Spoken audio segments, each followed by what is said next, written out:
El acervo cultural es una parte intrínseca de la humanidad. Todos los pueblos de la Tierra conservan sus tradiciones culturales. Y si hablamos de costumbres, hay de todo un poco.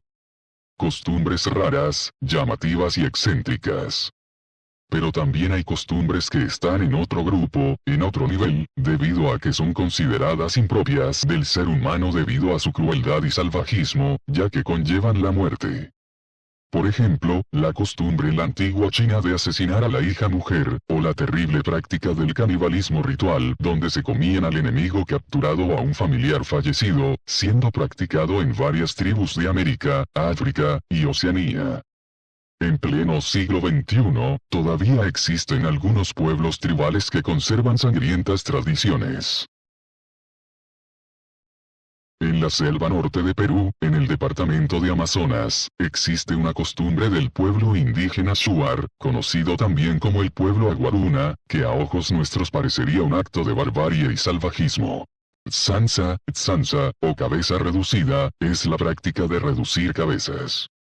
Este místico procedimiento hacía que el nativo momificase y conservara las cabezas de sus enemigos como talismán y trofeo de guerra. Aunque hay otras tribus en el mundo que les cortan la cabeza a sus enemigos y las guardan como trofeo, los Shuar son los únicos que, además de ello, reducían el tamaño de las cabezas.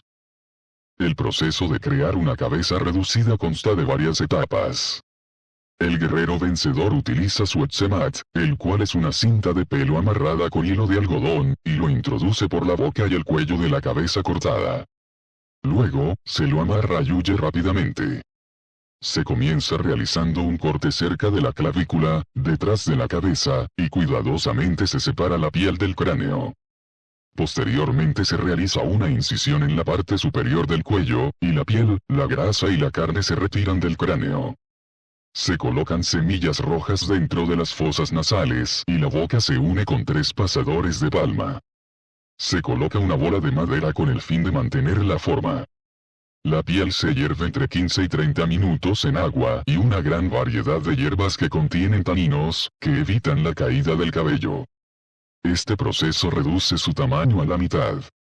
Luego se seca la piel con humo y se utilizan rocas calientes y arena para moldear la cabeza y que ésta conserve su forma humana y facciones. Una vez seca, se da vuelta la piel y todo vestigio de carne se elimina con un cuchillo, para prevenir posibles olores y evitar la degradación. Se cose la parte posterior donde se realizó el corte. Se secan los labios con un machete al rojo vivo y se le clavan 3 espinas de chonta y se amarran con cuerdas. Para finalizar, se tiñe la piel con ceniza de carbón, y se añaden granos u otras semillas decorativos.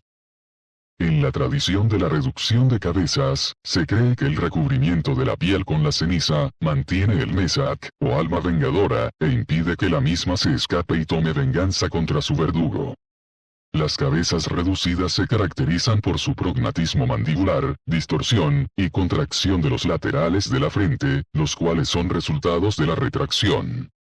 El proceso completo de reducción suele durar aproximadamente 6 días, y la cabeza terminada llega a tener el tamaño de un puño. Entre los pueblos indígenas Shuar y Achuar la reducción de cabezas era seguida por una serie de fiestas centradas en los rituales importantes. Cuando los occidentales crearon una demanda económica de cabezas reducidas, hubo un fuerte aumento en la tasa de homicidios en un esfuerzo por suministrar a los coleccionistas y turistas. El término headhunting, o cazador de cabezas traducido al castellano, surgió a partir de esta práctica.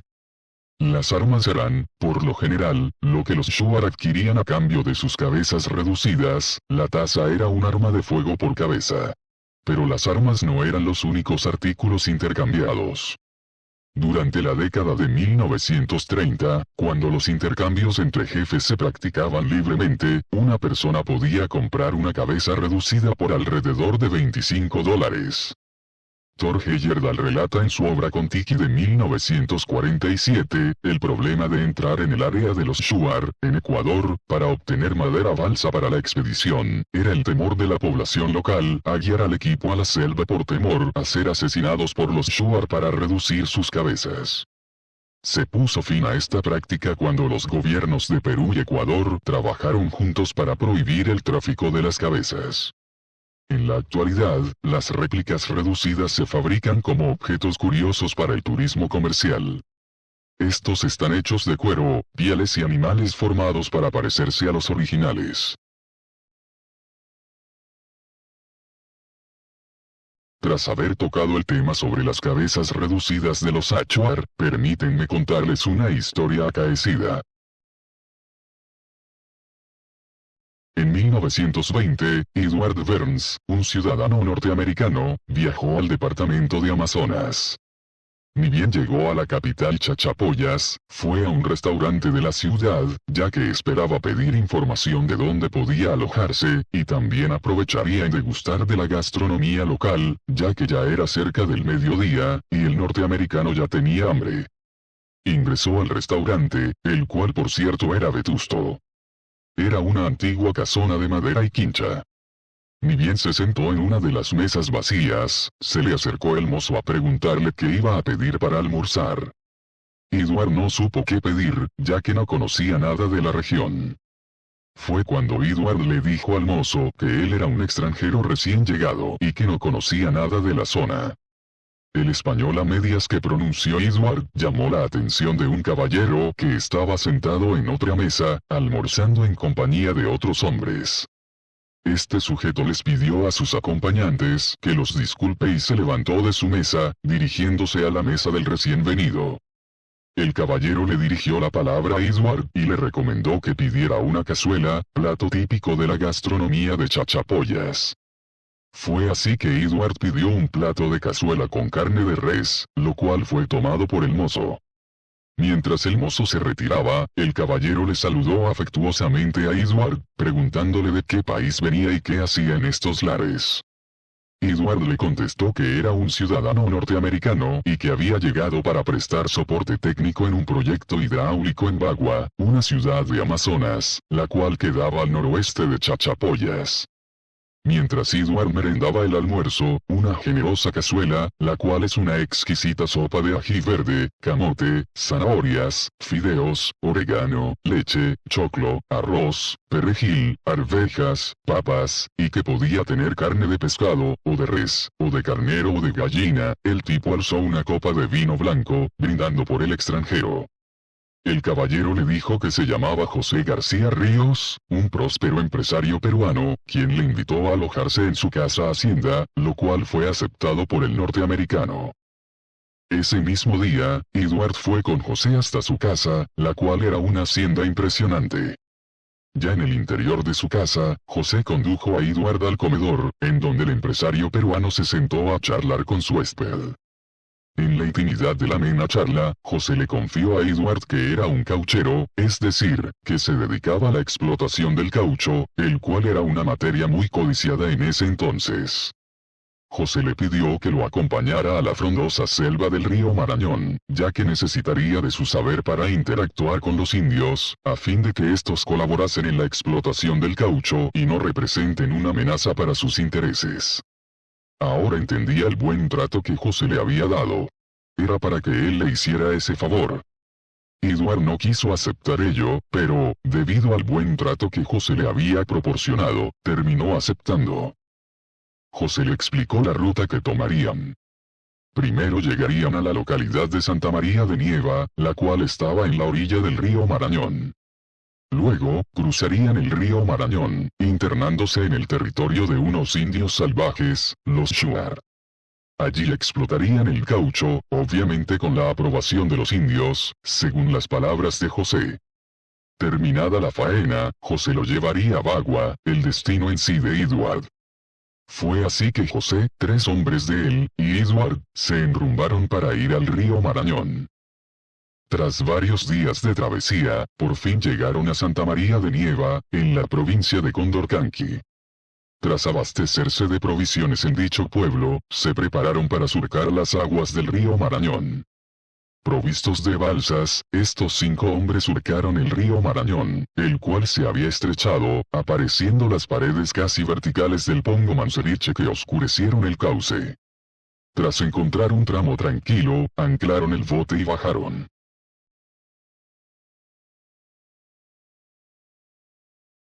Llegaron hasta un lugar desconocido, que recién en 1984 fue creado como el Distrito de Río Santiago. Armaron una especie de campamento, el cual sería su base de operaciones, desde la cual avanzarían hasta llegar a los pueblos indígenas. Tras avistar a una aldea Shuar en un claro de la selva, José le pidió a Edward que hable con los nativos para que no opusieran resistencia, que dejaran que sus trabajadores exploten el caucho. Edward así lo hizo. El norteamericano entabló conversación con algunos jefes Shuar, a quienes les dijo que unos hombres pacíficos entrarían a sus dominios de forma tranquila para talar algunos árboles y así poder subsistir. Los jefes indígenas confiaron en las palabras de Edward y con esa especificación aceptaron que pudieran ingresar a su territorio. Viendo que los Shuar les dieron permiso, José mostró su verdadera cara, el de un esclavizador y asesino. José se aprovechó de la situación y mandó a sus hombres para que se internen en los poblados indígenas para aprovecharse de los Shuar. Los hombres de García esclavizaron a los nativos, obligándoles a sacar el caucho. Asimismo, violentaron a las mujeres. No conformes con ello, comenzaron a matar a los indios, ya sea a los que opusieron resistencia, como a los que se habían sometido, como si no les importara la vida, como si quisieran divertirse a expensas de ellos. Ante esta situación, Edward le recriminó a José por su desalmada actitud y su instinto asesino. Entonces, José dejó de ser amable con él, y le insultó, diciéndole que era un pobre diablo, y que agradeciera que aún está vivo, porque de lo contrario ya lo hubiera matado. Este enfrentamiento se convirtió en una enconada discusión, en la que José le dio un tremendo puñetazo al norteamericano. Al ser agredido, Edward amenazó con denunciarlo ante las autoridades, y que lo expondría al mundo y a la prensa como un monstruo asesino. Fue así que José buscó su pistola, ya que iba a ultimar al norteamericano. Edward tuvo que escapar de allí, internándose en el bosque. José les gritó a sus 3 hombres para que viniesen, los cuales llegaron al poco rato. Tras contarles de lo sucedido, les conminó a encontrar al gringo y darle de baja. Aquellos 4 asesinos se internaron en el bosque, pero por más que lo buscaron, no pudieron encontrar al norteamericano. Ya al caer la noche, José y sus 3 hombres dejaron de buscarlo en el monte y se regresaron a su base. Como pudo, Edward caminó de regreso a Santa María de Nieva.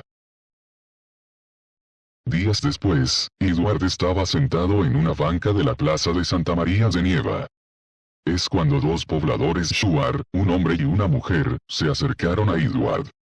La mujer acercó la palma de su mano derecha hacia Edward, mostrándole una cabeza reducida, una zanza, la cual estaba encima de su palma. La mujer le dijo que esa cabeza le perteneció a un blanco avaro, y tras entregarle aquella cabeza, aquellos Shuar se alejaron. Edward miró con detenimiento aquel macabro objeto, totalmente asombrado. Dios mío. Edward se dio cuenta que aquella era la cabeza de José. Al parecer, José y sus hombres se encontraron con un grupo de guerreros Shuar, quienes los capturaron y los mataron, cortándoles las cabezas, reduciéndolas. Al menos, así lo hicieron con José. Respecto de los hombres de José no supo qué les pasó, pero deben haber compartido el mismo destino. Es así que Edward conservó aquel aterrador y horripilante souvenir, el cual se lo llevó de regreso a los Estados Unidos, siendo una reliquia, la cual le fue legada a sus hijos, nietos, bisnietos, y posteriormente, tataranietos. Edward Burns falleció en 1960 y la cabeza reducida quedó como una herencia familiar, una maldita herencia.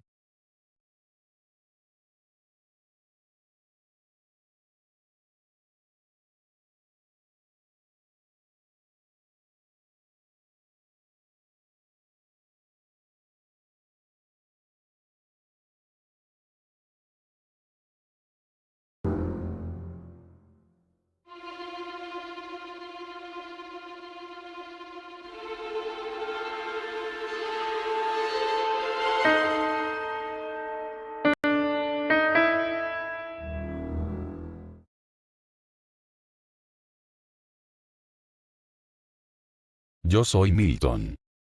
Nos vemos hasta un próximo video.